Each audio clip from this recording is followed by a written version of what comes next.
TDP social media సృష్టించిన fake post అని చెప్పేసి మేము దాన్ని రుజువు కూడా చేశాం. దాన్ని పట్టుకొని అలడబట్టం, దాన్ని పట్టుకొని పారిపోతున్నారని చెప్పటం, ముందు దాన్ని ఉపసంహరించుకోండి. స్థానిక సంస్థల ఎన్నికల్లో వైఎస్ఆర్సీపీ పోటీ చేస్తుంది. వైఎస్ఆర్సీపీ ఖచ్చితంగా పోటీ చేస్తుంది. ఇక మీరు చట్టసభలకి ఎమ్మెల్యేలు రావడం లేదు, చట్టసభలలో గెలిపించినటువంటి ప్రజలని పట్టించుకోవటం లేదు అనేటటువంటి అంశాన్ని తీసుకొస్తున్నారు. అక్కడ చట్టసభలు 2 ఉన్నాయన్న విషయాన్ని మీరు మర్చిపోతున్నారు వర్మ గారు. 2వ చట్టసభలో మా నాయకుడు బొత్స సత్యనారాయణ గారి నేతృత్వంలో బొత్స సత్యనారాయణ గారు ప్రజలకు సంబంధించినటువంటి అక్కడ ఉన్నటువంటి 30 మంది ఎమ్మెల్సీలు కూడా సుమారుగా 30 మంది ఎమ్మెల్సీలు ఉన్నారు వైఎస్ఆర్సీపీ తరఫున. వాళ్ళు ఒకవైపున కడిగి పారేస్తా ఉంటే, ఈ రాష్ట్రంలో ఏమి జరుగుతుందో అని చెప్పేసి అడిగి పారేస్తా ఉంటే అది ప్రజల్లోకి వెళ్ళదా? అది ప్రజల్లోకి వెళ్లకుండా ఆగిపోతుందా? అరే దమ్ము ధైర్యం ఉంటే ప్రతిపక్ష హోదా ఏమంటున్నాం? చంద్రబాబు నాయుడు గారు రాజకీయ సవాలు ఇసురుతాడు. ప్రతిపక్ష హోదా నేను ఇచ్చేదేంటి, మీరు రండి దమ్ముంటే అంటాడు. మరి డిప్యూటీ స్పీకర్ గారేమో రాజ్యాంగ సవాలు ఇసురుతాడు, రాకపోతే నేను డిస్క్వాలిఫై చేస్తానని. భారతదేశ చరిత్రలో ఎంతమందిని డిస్క్వాలిఫై చేశారు ఆ చరిత్ర ఒకసారి తీమనండి. ఎవరిక్కడ అమాయకులు లేరు. రాజ్యాంగం మాకు ఇచ్చిన దాని ప్రకారం మేము ఎట్లా మమ్మల్ని మేము పరిరక్షించుకోవాలో బాగా తెలుసు మాకు. మీ దగ్గర పాఠాలు నేర్చుకోవాలి అంటే విమర్శించే వాళ్ళ దగ్గర, మీ దగ్గర కాదు వర్మ గారు. శ్రీనివాస్ రెడ్డి గారు, నాదొక చిన్న ప్రశ్న. మీరే మాట్లాడేది కానీ నాకు ఈ ప్రశ్నకు ఒక సమాధానం మీరే మాట్లాడేది కానీ మీకు నేను ఇస్తాను. వినండి, మీకు నేను సమయం ఇస్తాను. కాదు కదండి, ఒక్క విషయం నాకు దీనికి చిన్నది, నా ప్రశ్నకి చిన్న సమాధానం చెప్పండి. ఇప్పుడు జగన్మోహన్ రెడ్డి గారు సభలో లేనప్పుడు జరిగిన అంశాలు, లేకపోతే మీరు శాసనసభలో కాకుండా శాసన మండలిలో జరిగిన దాన్ని ఒకటే రకంగా కంపేర్ చేస్తున్నారు. జగన్మోహన్ రెడ్డి గారు లేకపోయినా పర్వాలేదు, సభలో మీరు నడిపించగలరు, మీ వాయిస్లు మీరు రేస్ చేయగలరు, అదేనా చెప్పబోతున్నారా? జగన్మోహన్ రెడ్డి గారు లేకపోయినా పర్వాలేదు కాదు. జగన్మోహన్ రెడ్డి గారికి దమ్ము ధైర్యం ఉంటే ఈ కూటమి ప్రభుత్వానికి ప్రత్యేక హోదా ఇచ్చి ఆయన ప్రతిపక్ష హోదా ఇచ్చి ఆయనకి సమయాన్ని ఇవ్వాలి. ప్రతిపక్ష హోదా ఒక్క కారు కోసమో లేకపోతే ఇంకో దాని కోసం కాదు అడిగేది. అక్కడ ప్రతిపక్ష హోదా టైం కోసం ముఖ్యమంత్రి మాట్లాడేదానికి ఎంత టైం అయితే ఇస్తారో ఒక ప్రతిపక్ష నాయకుడికి కూడా అంతే సమయం ఇచ్చినప్పుడు ప్రజా సమస్యలను అక్కడ శాసనసభలో మాట్లాడగలుగుతాం. మీకు వచ్చిన నష్టం ఏంటి? శ్రీనివాస్ రెడ్డి గారు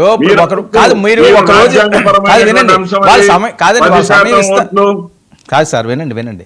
వాళ్ళ సమయం ఇస్తారో లేదో మీరు ఒకసారి చూడాలి కదా. ఒక రోజు వెళ్ళిన తర్వాత మిమ్మల్ని అవమానించో సమయం ఇవ్వకపోతే కదా మరుసటి రోజు మీరు మానేయాలి. సార్, ఇక్కడ రాజ్యాంగ పరంగా జరిగినటువంటి అంశాలు గతంలో కూడా మనం ఒకసారి చూసుకుంటే, ఇందాక రఫీ గారు డిబేట్ లో కూడా చెప్పారు, ముగ్గురు ఉన్నటువంటి ఢిల్లీకి ఇచ్చారు కానీ అట్లా ఇవ్వలేదు ఇట్లా ఇవ్వలేదు అన్నారు. ఎవరు ఏమిస్తారంటే అక్కడ ప్రతిపక్ష నాయకుడికి ఇవ్వాల్సినటువంటి సౌకర్యాలు కల్పిస్తారు. 70 మంది శాసనసభ్యులు ఉన్నటువంటి దాంట్లో 3 సభ్యులు ఉన్నటువంటి భారతీయ జనతా పార్టీకి ఒక ఆఫీస్ ఇచ్చారు, ఆయనకి ఒక ఛాంబర్ ఇచ్చారు, అట్లాగే ఆయనకి ఇవ్వాల్సినటువంటి సౌకర్యాలన్నీ ఇచ్చారు. అక్కడ అధికారికంగా పేమెంట్ కోసం కాదు ఇక్కడ. అదేవిధంగా పి జనార్దన్ రెడ్డి గారికి 26 సీట్లు మాత్రమే వచ్చినప్పుడు కాంగ్రెస్ పార్టీ కూడా ఆ వస్తువులన్నీ కల్పించారు. ప్రతిపక్ష హోదా అనేది అక్కడ ఉండాల్సిన అవసరం లేదు. అక్కడ ఇవ్వాల్సినటువంటి గౌరవం అనేది ఇవ్వటం జరగలేదు. ప్రమాణ స్వీకారాల రోజే జరగలేదు. ప్రమాణ స్వీకారం రోజు ముఖ్యమంత్రి గారు ప్రమాణ స్వీకారం చేసిన వెంటనే, ఉప ముఖ్యమంత్రి గారు ప్రమాణ స్వీకారం అయిపోయిన వెంటనే ఉన్నటువంటి ఏకైక విపక్షం శాసనసభలో మరే విపక్షం లేదు, ఉన్న 3 పక్షాలు కూడా అవే. ఉన్నటువంటి ఏకైక విపక్ష నాయకుడి చేత ప్రమాణ స్వీకారం చేయించాలా? మీరు అలా చేయించలేదే. మీ ఇంటెన్షన్ అర్థం కాలేదా?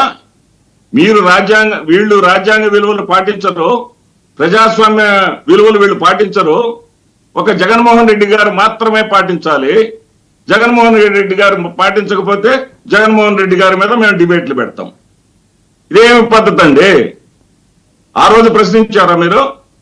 నామ్స్ ప్రకారం ఏకైక ప్రతిపక్షంగా ఉన్నటువంటి 11 మంది ఎమ్మెల్యేలు అనే సంగతి పక్కన పెట్టి ఏకైక ప్రతిపక్ష వ్యక్తిగా ఉన్నటువంటి జగన్మోహన్ రెడ్డి గారి చేత సాంప్రదాయ ప్రకారం ఎందుకు ప్రమాణ స్వీకారం చేయించలేదని అడిగారా?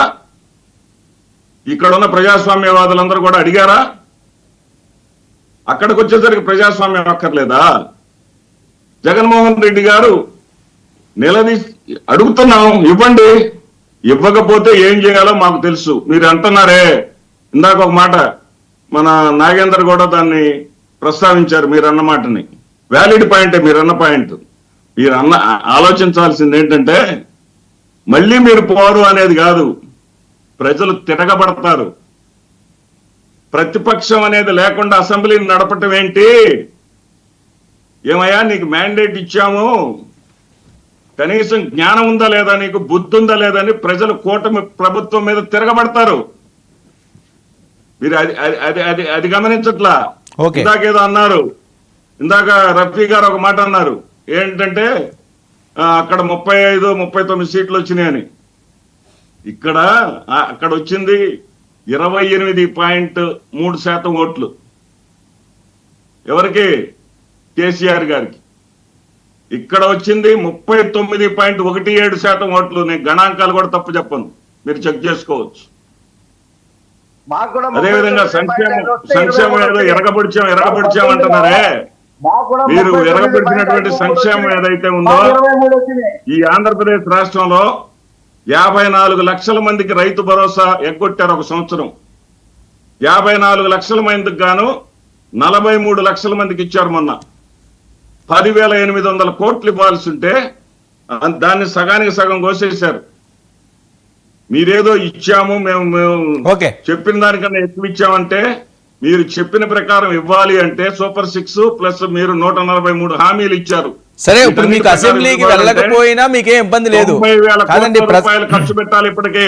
కాదండి, కనీసం 12-13,000 కోట్ల రూపాయలు ఖర్చు పెట్టాలి. శ్రీనివాస్ గారు, మీరు అసెంబ్లీకి వెళ్ళకపోతే ప్రజలు కూటమి మీద తిరుగుబాటు చేస్తారు.